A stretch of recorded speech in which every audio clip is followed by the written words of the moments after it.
آپ دیکھیں 1200 چھوٹی چھوٹی دکانوں پر مشتمل ایک مارکیٹ ہے, اس میں آگ سے بچانے کا کوئی انتظام ہی نہیں ہے. 24 گھنٹے آگ لگی رہی ہے, 24 گھنٹے فائر بریگیڈ کی گاڑیاں آ رہی ہیں, پانی ختم ہو گیا. مگر افسوس کی بات یہ ہے کہ ہوش کے ناخن لینے کے لیے ہم تیار نہیں. جو کسی برائی کا سبب بنتا ہے, قرآن و سنت سے ہمیں پتہ چلتا ہے کہ وہ بھی اتنا ہی مجرم ہوتا ہے جس نے وہ برائی کی ہو. میں اپنے ان بھائیوں سے, بہنوں سے جو بھی اس حادثے میں شہید ہوئے, ان سے پرزور تعزیت کرتا ہوں.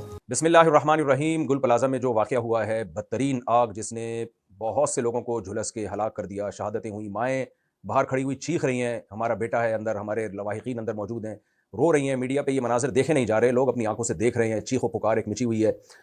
اور فائر بریگیڈ کی گاڑیاں ایک ایک گھنٹہ لیٹ پہنچ رہی ہیں. ملک جس بدحالی کا شکار ہے وہ میرا خیال ہے کسی ہوش مند سے یہ حالات مخفی نہیں ہے.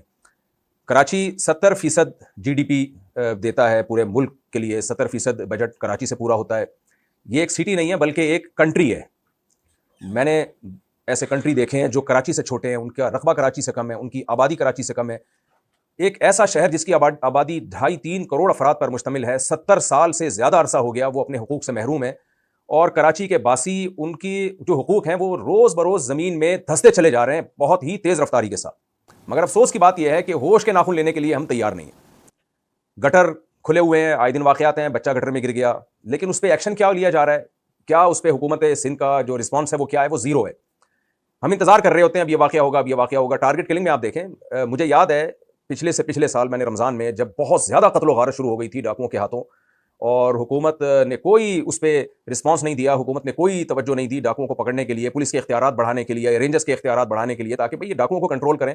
سویڈن سے ایک جوڑا آیا, نیا شادی شدہ جوڑا تھا, ان کو قتل کر دیا گیا, اس بچوں کے سامنے اس کے باپ کو ڈاکوؤں نے مارا ہے, یہیں ناگن چورنگی پہ. اتنے واقعات ہو رہے تھے رمضان کے آخری عشرے میں, یعنی دھڑلے سے لوگ قتل ہو رہے تھے. تو میں نے اس وقت جذبات میں ایک بیان دے دیا تھا کہ 27ویں رات کو میرا دل چاہ رہا ہے کہ میں حکومت سندھ میں جو بھی اس کے ذمہ دار ہیں ان واقعات کے, میں ان کے خلاف بددعائیں کروں. آپ حیران ہوں گے, 27ویں رات کو جب ہم نے ختم قرآن پہ دعائیں مانگنی تھی, میرے دوست کا فون آیا کہ مجھے ڈاکوؤں نے گولی مار دی ہے. اور میری 27ویں رات ہاسپٹل میں گزری اپنے ایک ریلیٹیو کے ساتھ, جس کو 4-5 گولیاں ڈاکوؤں نے ماری تھی, اور پوری رات میں نے اس کے ساتھ وہاں گزاری. قسم اٹھا کے کہا جا سکتا ہے کہ دنیا میں کسی ملک میں جس میں جنگ مسلط نہ ہو ایسے حالات نہیں ہوتے. اگر ایسے حالات ہوتے ہیں تو کسی کنٹری نے اٹیک کر دیا ہوتا ہے. حکومتی نااہلی اور حکومت کے جو ذمہ داریاں ہیں, ان ذمہ داریوں کو پورا نہ کرنے کے سبب ایسے حالات شاید پاکستان سے زیادہ, یا خاص طور پہ کراچی سے زیادہ کہیں بھی اتنی بدحالی نہ ہو. 24 گھنٹے آگ لگی رہی ہے, 24 گھنٹے فائر بریگیڈ کی گاڑیاں آ رہی ہیں, پانی ختم ہو گیا. کیا یعنی پہلے سے انتظام کیوں نہیں تھا؟ اور پے در پہ واقعات آپ KPK میں دیکھ لیں. کیا دنیا میں کہیں آپ نے ایسا واقعہ دیکھا کہ دریا کے بیچ میں میاں بیوی بچے والدین اور پوری فیملی کھڑی ہوئی ہو, اور ایک ایک کر کے ان کے بچے دریا کی موجوں کے حوالے ہو رہے ہوں, اور وہ چیخو پکار 1 گھنٹے سے انہوں نے چیخو پکار مچائی ہوئی ہو کہ کوئی ہے جو ہماری مدد کے لیے آئے, اور 1 گھنٹے میں کوئی مدد کے لیے نہ پہنچ پائے, اور وہ ایک ایک کر کے, یعنی آپ خود تھوڑی دیر کے لیے تصور کر لینا, آپ کا کوئی بیٹا آپ کے سامنے پانی کی موجوں کے حوالے ہو رہا ہو اور آپ چیخ رہے ہو, آپ کی بیوی, آپ کے بچے, آپ کی ماں, آپ کے باپ, تو کیا کنڈیشن ہوگی. یہ ہو رہا ہے ہمارے کنٹری میں, اور آئندہ بھی کوئی ہمیں امید نظر نہیں آ رہی کہ حالات ٹھیک ہوں. ہوش کے ناخن لینا چاہیے. میں یہ احتجاج اس لیے ریکارڈ کروا رہا ہوں, الحمدللہ بہت سارے لوگ جو بھی سوشل میڈیا پہ ایکٹیو ہیں وہ اپنا احتجاج ریکارڈ کروا رہے ہیں. حکومت کی نااہلی, جب تک ہم اس طرح بھرپور طریقے سے احتجاج نہیں کریں گے, گورنمنٹ حرکت میں نہیں آئے گی, متعلقہ ادارے حرکت میں نہیں آئیں گے. آپ دیکھیں 1200 چھوٹی چھوٹی دکانوں پر مشتمل ایک مارکیٹ ہے, اس میں آگ سے بچانے کا کوئی انتظام ہی نہیں ہے.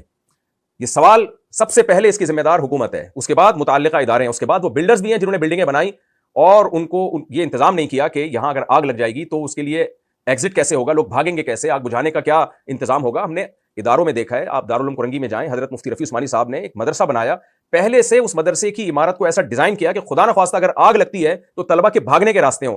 پھر آگ سے بچانے کے جتنے بھی انتظامات ہیں, جتنی بھی SOPs ہیں, ان تمام کو اپنے مدرسے میں لاگو کیا.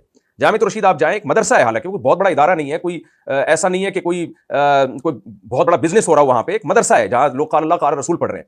وہاں انہوں نے انتظام کیا کہ بھائی اگر خدا نخواستہ آگ لگتی ہے تو راستے ہوں جہاں سے طلبہ باہر بھاگ سکیں, اور آگ بجھانے کے انتظامات ہوں, سلنڈر جو لگائے جاتے ہیں. ایسے اداروں میں انتظامات ہو رہے ہیں, اور 1200 دکانوں پر مشتمل ایک بلڈنگ جو کراچی کا دل صدر, اور اس صدر کے بھی بیچوں بیچ ایک ایسی عمارت ہو جہاں سینکڑوں ہزاروں لوگ اربوں کھربوں روپے کا بزنس کر رہے ہوں, وہاں جناب آگ سے بچنے کا, آگ لگ جائے تو بجھانے کا اور ایگزٹ کے راستے ہی نہیں ہے وہاں پہ. اس سے بڑی, یعنی کسی قوم کی ناکامی اور کسی حکومت کی ناکامی کی اس سے بڑی دلیل کیا ہو سکتی ہے. تو میں کراچی کے باسی ہونے کے حیثیت سے ایک اپنا احتجاج ایک ریکارڈ کروانا چاہتا ہوں, اور جو ہم نے باہر دنیا میں ٹریولنگ کی ہے, تھوڑا بہت اپنا تجربہ شیئر کرنا چاہتا ہوں. دنیا میں جتنی بھی آرگنائزڈ قومیں ہیں, جتنی بھی قومیں جو مہذب قومیں سمجھی جاتی ہیں, وہ آگ سے بچنے اور قدرتی حادثات سے بچنے کا پہلے انتظام کرتی ہیں, اس کے بعد عمارتیں بنتی ہیں اور اس کے بعد نقشے پاس ہوتے ہیں. آپ یورپ میں جائیں, امریکہ میں جائیں, کینیڈا میں جائیں, جہاں بھی دنیا میں سفر کریں آپ, اس قدر انہوں نے انتظامات کیے ہوتے ہیں.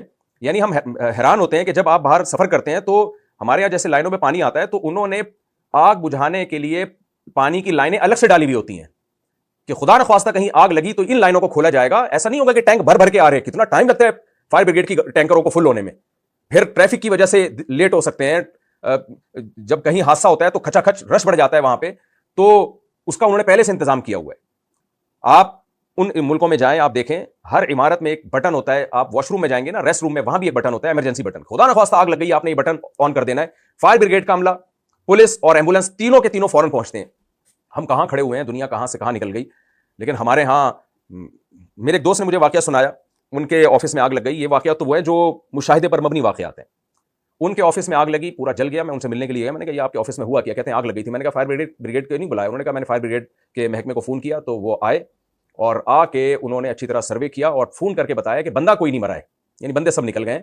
مطلب بزبان حال انہوں نے پیغام دیا کہ بندے چونکہ بچ گئے لہذا کوئی جلدی نہیں ہے, تسلی سے آ جاؤ. تو آپ دیکھیں یہ کس کی ذمہ داری ہے, اس کا ذمہ دار کون ہے؟